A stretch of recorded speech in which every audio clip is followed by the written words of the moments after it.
Welcome to Folk Tales. I'm Dominic Zammit, director at Boatfolk, and throughout this series I'll be joined by a wealth of guests from the UK's boating community who will be sharing their stories of lives spent in, on or by the water. This is a podcast by Boatfolk for Boatfolk.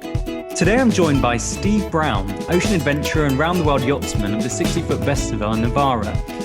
Steve, thank you so much for joining us. I can't wait to hear your story and for everyone else to have a listen to what you've been up to. How are you doing? Yeah, doing well. Coming out of the COVID pandemic, still sane, reasonably healthy, and looking forward to getting back out on the water. Absolutely. I mean, look, when I heard about your story, I was sort of 50% jealous and 50% in awe. So I suspect our listeners will share that sentiment with me at the end of this. But look, let's start at the beginning and let's hear a bit about you. How long have you been sailing? Well, Trish and I got into sailing completely by accident. I had a friend, I used to race motocross and enduro bikes. And I was, during the enduro period, I had a friend, we used to race together, and his dad had an old mirror dinghy. And one day he said, I think I'll do my dad's dinghy up. And so I said, well, I'll give you a lift, and which we did. And then we had a reservoir not too far away with a sailing school. And we took the mirror down there, and the rest is history, really. We sailed the mirror, and then Trish and I bought an old Wayfarer, and we did that up. Yep. We sailed on the reservoir, and we sailed it in the sea here in South Wales. And then, that sort of migrated to let's buy a boat and use for holidays. And so our first real yacht was a 44-foot Swan lookalike built in Spain, a Feria 44, beautiful boat. Very light and built as a cruiser racer, like most Swans are, and but really flighty. It was a very steep learning curve for the two of us. I bet. And I'm sure, like most people, buying their first boat, we bought completely the wrong boat. But it taught us a lot. It taught us a lot in a very short space of time. So, from a dinghy in 2000, and then a 44-foot boat in 2003. Yeah, we sailed that holidays and whenever we could in the Med, and eventually sailed it from one end of the Med to the other, where we took it to Turkey and sold it there in preparation for our second boat. Fantastic. And I mean, for those that haven't heard about your story, and we will go into some detail on this, you've really had what many would describe as the adventure of a lifetime. And it sounds like you had quite a steep learning curve from your first sailing days to then take the plunge into that. What made you make the decision to sort of set out on the adventure with Novara? Well, I mean, before Novara, we had an Oyster 56, Curious. So that was our second boat. And my idea was to sail around the world. We'd had the good fortune. We'd sold our business. I had a manufacturing business, and we'd sold that. And I really didn't want to go back into the rat race. I'd had enough of it, really. It was driving me crazy. And I've always traveled as a kid. I was mountaineering has always been a big part of certainly my adult life. And so, the idea of going out on new adventures. Our kids had just got married. We didn't have any grandkids. And so we literally sold up and sailed away in 2008. Fantastic. And we sailed around the world over the next 4 and a bit years. Amazing. Started out at St. Catherine's Dock in London and arrived back there in 2012 on the weekend of the Queen's Jubilee Regatta, completely by chance. Oh, amazing. Were you allowed onto the tent at that point? I managed to blag our way into St. Catherine's Dock, and because that's where we'd left from. Yeah. And it's a bit of a story, but yeah, it was absolutely fantastic. And it was a good end to that adventure. And, that was an adventure of a lifetime. Trish and I, just the two of us, we had a golden time. Saw some fantastic places, met some incredible people that have remained friends to this day. But grandkids were arriving, and my promise to Trish was that we would be back closer to home. But her promise to me was that I could buy an icebreaker and go off on expeditions to the poles and combine my love of sailing and climbing. So that's what I did. Yeah. That's amazing. And hence the purchase of Novara. And I suppose you've never looked back. How do you go about planning an adventure like that? Well, I think first of all, you need the right boat. Yeah. I mean, people do these things in all sorts of boats. You know, you go through the Northwest Passage, you can get to Antarctica in all sorts of boats of all sorts of shapes and sizes. But I was a husband, father, and now grandfather, so I had some responsibilities. So I want to keep the adventures going. So I wasn't looking to kill myself either. So I looked around for the right boat, and Novara is really unusual. She's an aero rig schooner, the first of only 3 in the world, but she was built for high latitude cruising. She had enough of the creature comforts that Trish would come with me for part of it. She dislikes the cold intensely, but she came with me for part of it. But the idea was that, I'd put together sort of small teams of sailors and climbers, and we'd go off on a series of adventures. I had a few things on my bucket list, the Northwest Passage, Alaska, Antarctica for the second time. I was lucky to go down there in 2007, and South Georgia. And I found Novara on the hard in Camden in Maine. Amazing.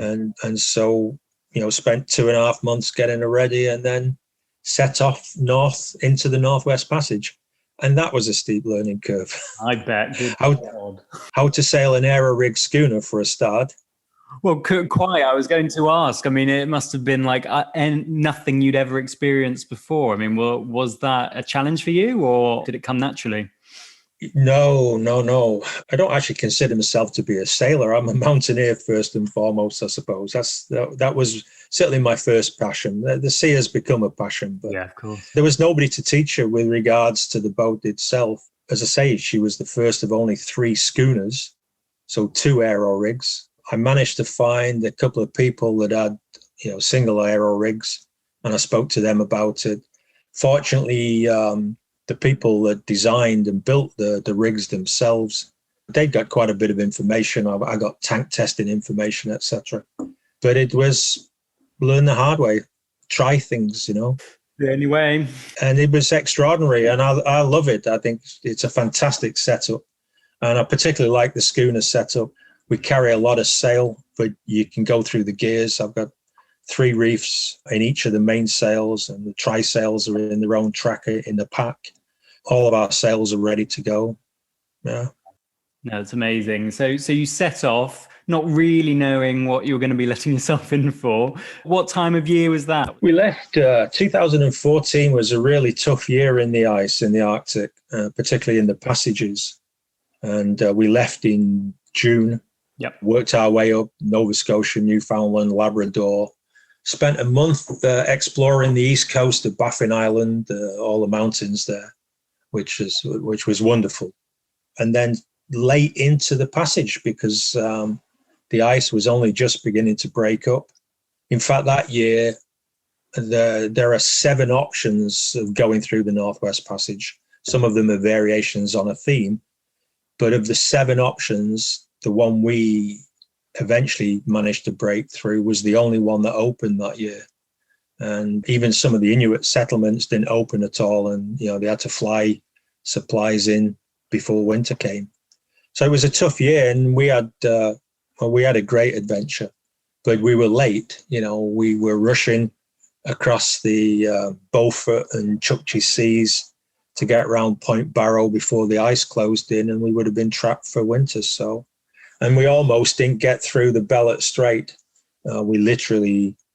It was like opening and closing doors between the eastern end and the western end of this very, very narrow strait between the northernmost tip of North America and the islands to the north. So, but it was fabulous. We had a great time, polar bears and walruses and, Incredible. That's absolutely incredible. And I mean, how long were you out in total then? The trip from Camden to Kodiak, where I left the boat for the winter, was 3.5 months. Amazing. Absolutely amazing. We prepared the boat to overwinter if necessary. We had enough supplies on for the best part of 10 months. So Oh, God, well, I'm glad we didn't. That was a relief. Yeah, lucky you didn't have to make use of that, but at least you were prepared.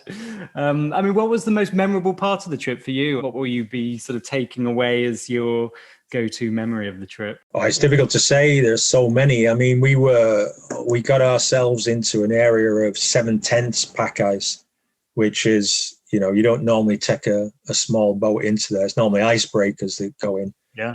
But Novara really is. I mean, we broke ice floes to break our way through at various stages. So I think that and the wildlife, to get up close to polar bears is pretty extraordinary. So yeah. Absolutely, and presumably a little bit nerve-wracking at times as well if they're getting a little bit close. We were careful not to get ourselves in harm's way. When we went ashore, we had to carry sort of bear repellents, which included a gun at the top end of the range. But we had air horns and pepper spray and flares. I'm not too sure how useful they are, but we had a range of repellents, and we were careful. We spotted them most of the time, but we did see quite a few bears, both on the ice and on the shore. Amazing. I mean, were there any destinations in particular that you choose to revisit if you could, or would you just do the whole trip again if you could? Well, I mean, in total, we left in June 2014 and arrived back in June 2019, having sailed 33,000 miles. Alaska was astonishing. We were there for the whole of the Great Salmon Run. Yeah. So from May to October, working our way down Alaska and the inside passages of British Columbia. And, the whales and the orcas and the Steller sea lions and dolphins and birds. And that was amazing. And Trish and I have said that we will go back to Alaska. We'll spend a bit of time there. Exactly when, I'm not quite sure. And it might mean another Northwest Passage transit, but We'll see. But it was all incredible. Once we left Alaska and British Columbia, we went into the Sea of Cortez for the winter. And then from there to Ecuador and Easter Island, and then into Chile and down through the Chilean channels, which were astonishing, remarkable, running down the Andean chain. And then Patagonia and Tierra del Fuego, through the Beagle Channel, which for me was fantastic because I love the history linked to Darwin and Fitzroy and the Beagle. And so to get in and spend time in the channel and get ashore was fantastic. And then from there, we went to the Falklands, left the boat in the Falklands for the winter, which is a pretty tough place. And then from there to South Georgia. And we spent a couple of months in South Georgia and climbing, ski touring. We repeated the Shackleton Traverse. Okay, amazing. From obviously Shackleton, Worsley and Crean, crossing the glacier to Stromness, and then back to the Falklands, and then home briefly for Christmas, and then back again, and then down to Antarctica. We spent a couple of months in Antarctica, which was my second trip down there. And Antarctica is just astonishing. It's like nowhere else on the planet. I can't even imagine. The scale and the wildlife and fantastic. And then back to the Falklands and then on to Uruguay and up the east coast of South America. Trish and I spent time exploring the rivers in French Guiana, Suriname and Guyana. Into the Caribbean for the winter. Went to Haiti. I'd already started the coastal cleanup campaign by then, so we did some beach cleanups in the Caribbean, certainly in Haiti. And then from there to Cuba, and then Cuba back to Camden in Maine, almost, not quite to the day, but 5 years after we left. Went back to nice reception from friends we'd made 5 years previously, so it's fantastic. And was it a bit of a bump back to reality, or were you ready to come home at that stage? Well, that was the thing with Curious. When Trish and I sold our home and cars and everything, we had nothing really other than what was on the boat. And so, that liverboard life was really good, but it was hard being away, and particularly for Trish, it was hard being away from our kids, and then when grandkids started arriving, it became impossible. Yeah. With Novara, it's not been a full-time cruise. No. I've gone backwards and forwards, obviously, because, it would have been nice to spend more time in the Falklands, for example. But, I've got another life as well. I mean, my life has been absolutely blessed. I've got the best of all worlds. I've got a fantastic family who support and encourage my madness. And I get to go and do amazing things, and that's the focus. Absolutely. So. No, I mean, you're absolutely right. You've got an incredible setup. And like I said, when I first heard about your story, 50% of me was very, very jealous. Yeah. I can understand that, yeah. I think if from the curious years, we love New Zealand, but I'd love to go back to the Tuamotus because the diving there was extraordinary. To go diving literally with hundreds of sharks in a narrow pass. Yeah. And all the different life under the sea. Tonga, we were swimming with humpback whales, for about 3 hours, so, and giant manta rays and the Galapagos and all that. So, that trip was equally astonishing. Yeah. And it was probably the life below the waves that on that trip, whereas the Novara trip has probably been life above the waves, things we've seen above, So you've had the best of both worlds, which is absolutely amazing. It hasn't gone unnoticed. You have received a number of different awards and medals. And I mean, can you talk us a bit about that? Yeah, sure. Yeah, I mean, it's nice to, for Novara's adventures to be noticed by the sailing community. I think we first picked up the OCC's Rambler medal for the Northwest Passage trip because, as I said, it was quite a tough year. Absolutely. And then once we got back and completed the circumnavigation, the Royal Cruising Club very kindly gave me the Tillman medal. And this actually, of them all, don't get me wrong, I'm pleased and honoured to have received them all. But Tillman was a hero of mine. He was an inspiration of mine. He was as a mountaineer, but then obviously he went on to sailing. And one of the reasons being he was beginning to struggle at altitude. Sure. And I found I was having the same problem. And so to use his blueprint, which was to sail to locations where you could climb off the boat and not worry about altitude, was very appealing. And so for me and for many others, his is the blueprint, really, the sailing and climbing combination. So to win the RCC's Tillman medal meant a great deal to me. It was an inspiration, that had come full circle. And I try now to inspire others to do things.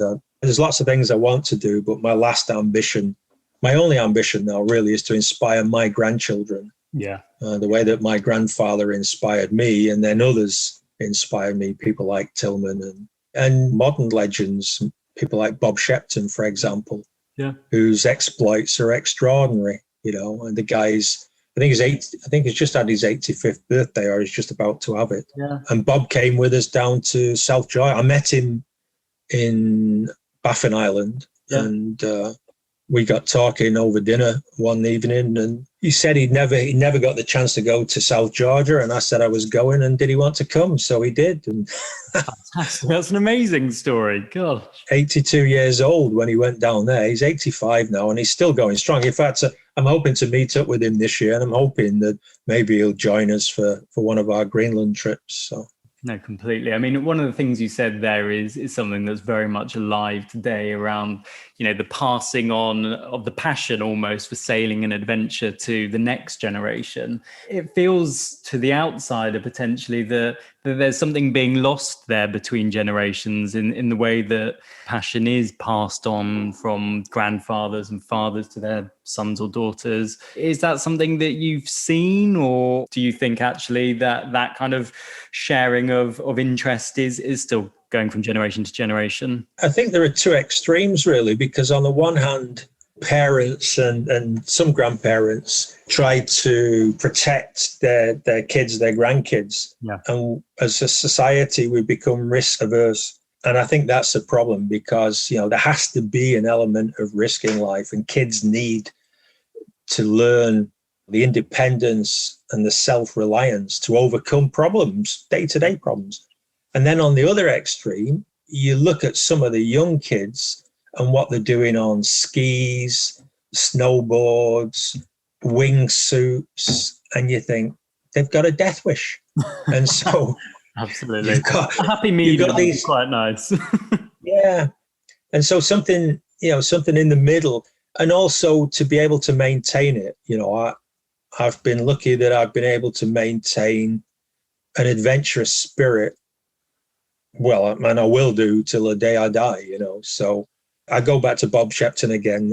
That's what you see in him. He's had that since he was a kid, when he was in the army and the commandos, and then afterwards putting up new climbing routes on the South Coast and sailing around the world, and 10 expeditions into the Arctic, and he's still going strong, and he'll keel over one day and that'll be it. And it'll be fantastic, Well, he'll have had an amazing life and there wouldn't be one regret, would there? Absolutely. Yeah. That's the point. What advice would you give to people that are looking to sort of take on an adventure like yours, with quite challenging passages like the ones you've undertaken? Have you got any tips? Well, I think gaining the experience, you can jump in feet first, and you may sink, you may swim. But I think it's more enjoyable if you work your way up the learning curve, and you get this self-confidence that doesn't really come of jumping in at the deep end. Yeah. It may be a bigger adventure, but if you want it to last, I'd say gain the experience, find a right boat for you, and preparation. And to go off into remote areas, the preparation of the boat and the crew, either if you're single-handed yourself or if you've got others with you, making sure everybody knows and understands, making sure people know that they're part of a team, and making sure that the boat is right. I say to people, if you're going off into these areas, you've got to look at your boat and ask yourself, if it breaks, can I fix it? It's always a good question and if, to be able to ask yourself. If you can't fix it, can you live without it? Yeah. And if you can't live without it, you need a spare. Quite right. Because we've cobbled together solutions like you wouldn't believe in some really remote places. So we've, that self-reliance and not accepting that it can't be fixed. I think that's important. Great. That's wonderful. And then the other preparation to get the best out of the experience is understand what it is you're getting into, understanding what the wildlife is, or in the Arctic, for example, visiting all the Inuit settlements, understanding what their way of life is like now and what it was like in the past. Yeah. Having done that, we got so much more out of our interactions with the people there, people that are there 12 months a year. It's incredible, isn't it? I mean, the cultures that you must have come across throughout your trip must have given you such an eye-opening experience. Were there any cultures in particular that you did come into contact with that were either awe-inspiring in any particular way or sort of challenged your preconceptions about them, I suppose? I think the Polynesian culture was fascinating, and particularly their navigational skills, right? How they basically conquered the Pacific, north to south, east to west, 3,500 years ago, when there were no charts, and their method of navigation was all about the wind, the waves, a little bit of star navigation, but building the experience up in the navigator, a guy who sat on the back of the whackers and never slept. It was extraordinary. I think that culture was probably one of the most interesting that we came up to. Amazing. Changing preconceptions. I go back to the Inuit, really. I don't think it necessarily changed our preconceptions, but it was a very bittersweet experience. Okay. Because, they've, like quite a few of the indigenous cultures, the Aborigines and the Inuit, their contact with the West wasn't kind to them. Right. In fact, Amundsen, when he wrote his book after he became the first man to sail through the Northwest Passage, he actually said that he hoped civilization never reached the Inuit because it wouldn't end well. And it hasn't really. No. They've been badly let down over many, many years now. And now they're in limbo land. They're stuck up in the Arctic. It's very difficult for them to get out. There's no work. So there's reliance on the Canadian government or the Americans on that side. And so a very bittersweet experience visiting all of those settlements. Yeah. Interesting. Okay. I mean, one of the things that you mentioned earlier that I wanted to touch on as well is your coastal cleanup initiative, which I'll let you explain about, but I'm quite keen to hear about that. As you know, sustainability is sort of quite integral to Boat Folk and everything that we stand for. Tell us a little bit about, where that initiative came from and what you were aiming to achieve through it. Well, Trish and I, as we sailed, particularly Southeast Asia, so we spent quite a bit of time in Indonesia. And, we've seen for ourselves the amount of pollution generally in the oceans, but particularly plastic pollution. My background is actually plastics. Okay. So, it's a material I understand quite well. And, to see it in the rivers, to see it flowing out of the rivers, to see it on the beaches, in the San Blas Islands in the Western Caribbean, all of their windward coasts are just full of plastic, Staggering number of flip-flops, for example, unbelievable. Interesting. But plastics of all types. So I just had the idea that it would be useful. And we did a lot of beach cleanups as we went. We got other people, we'd have a beach cleanup, we'd have a barbecue and a few beers, and it'd be a great way of helping. Amazing. So I just had the idea that maybe we should put together something that would inspire cruising sailors the world over, because we tend to get into places other people don't get to, remote places, and to clean the coastlines from wherever they were. And it started really well. We got all the major cruising associations, people like Noonsight, etc., on board. And then COVID struck, and unfortunately, the initiative is anchored firmly in COVID Bay at the moment. So. Interesting. As many things are, no, completely. Sure. I mean, is the ambition to kick it back off when restrictions? Yeah. I was before this podcast recording. I was working on just that, ways to re-energize it once cruisers can get out and about. We have a problem, and that is in some of the more remote places, there's nowhere to recycle it. So what do? Burning it is not a good option. No. If it's the only option, it's the only option, but burning it's not a good option. So I came up with the idea on my walk this morning is to put together an innovation award and to look at some of the major design and development universities, particularly Brunel, and to give their students the target of coming up with small-scale solutions for reusing contaminated copolymer, and to try and find a use for it locally. Whether you grind it up and you make building products out of it, or what localized building products. Recycling in the bigger areas is working, and it will continue to work. So there's that. I'm a member of the Cruising Club of America's Environment of the Seas Committee. And so we've got a number of things going on at the moment, particularly with the Sailors of the Sea initiative, who is a really good organization, really well motivated. The quality of the information they put together for cruisers is fantastic. And I would advise anybody that is interested in this to jump on their website. But really looking at in three areas, and that is the whole issue around climate change. Yeah. What can we do as individuals? What can we do as sailors? Pollution, of course, and also our interaction with the natural world. So those are three strands that I'm working on with the CCA, but also trying to get into other cruising associations. And so there's a few things going on at the moment. That's great. And just going to ramp it up. And with modern communications, it's the sort of thing I can do sat on Novara in the Arctic as easily as I can do sat in my lounge here in Killeen, you know. Absolutely. Well, I know where I'd probably rather be. Well, actually, having said that, I'm not sure the cold would agree with me. Yeah, Killeen's not bad. No, that's incredible. I mean, do you have any tips for any of our listeners that are passionate about trying to reduce their impact on the planet and particularly the seas? Is there any sort of practical step they can be taking to help on that mission? Absolutely, there is, but rather than that, there's no one, magic wand. It's a number of things that we can do to reduce our impact. I'd bring you back to the Sailors for the Seas website.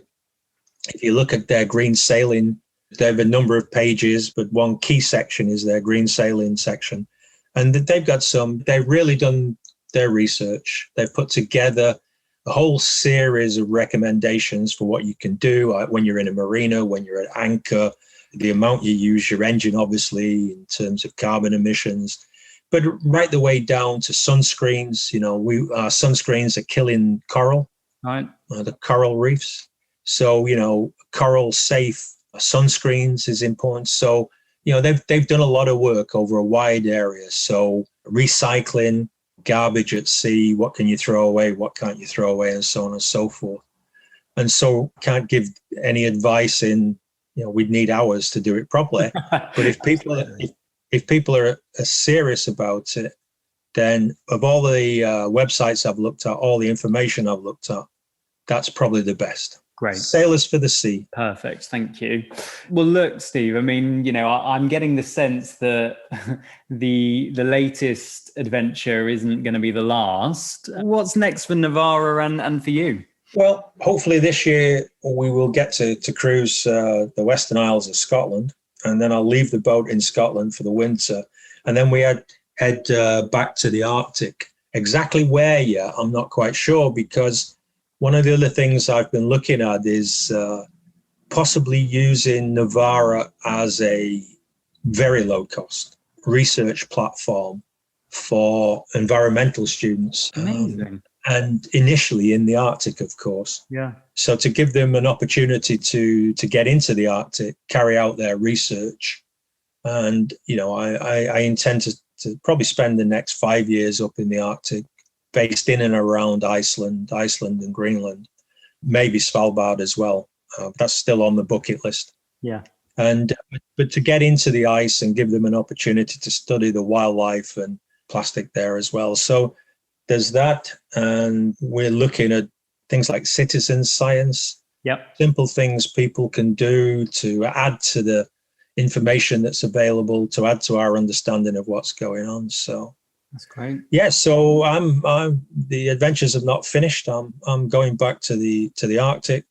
I've never been to Greenland, because when we went through the Northwest Passage, I went up the Baffin coast. So to spend a few years up there, see what the ice is doing. The ice between Greenland and the islands to the west is beginning to recede. And so it's possible that the Nares Strait will open up in a couple of years, and you might even be able to sail up the west coast of Greenland as far into the Arctic Ocean. So that would be remarkable. And the holy grail for Arctic sailors is to be the first to circumnavigate Greenland. Well, I was about to say, I'm sure there must be a first in there that you might be itching after. So that would be incredible. That would be incredible. Yeah, not just simply because it'd be somewhere that nobody's been before. Yeah. Right. Not to be the first. That's irrelevant, frankly. But to be able to go where somebody's not been before. I love the exploration side of it. I told you I don't really consider myself to be a sailor. I hate long passages. I find them deadly boring because in the middle of the ocean there's nothing there. Nothing to see. The wildlife is all around the edges. Yeah. So you sail across the Pacific, you don't see anything for days and days and days, So unless you can lose yourself in a book or something, which I read a lot, but so I prefer the guncoaling. I prefer the nosing into places where people haven't been before, and see if we can find an anchorage. Amazing. Is there a book in you? Do you think? Are we going to be reading about your adventures? No, No, definitely not. I've written quite a few articles, and my plan is to put them together in a book for the family, for my grandkids. But that'll be it. It's not a book that will be on sale or anything. No, there's too many of them about, and I'll leave that to others. Fair enough. Well, I feel privileged then to have actually had first-hand information about your adventures. I've absolutely loved hearing about what you've been doing, and I think our listeners will have done as well. And all I can say is thank you so much for sharing your story with us, and best of luck for the next leg of the adventure. Well, who knows? Maybe in 4 or 5 years' time, I'll come back and we'll do another about the Arctic. Absolutely. Well, I will hold you to it. Thank you, Steve, so much for your time. I really appreciate it. It's been a pleasure. Thank you very much. Thank you.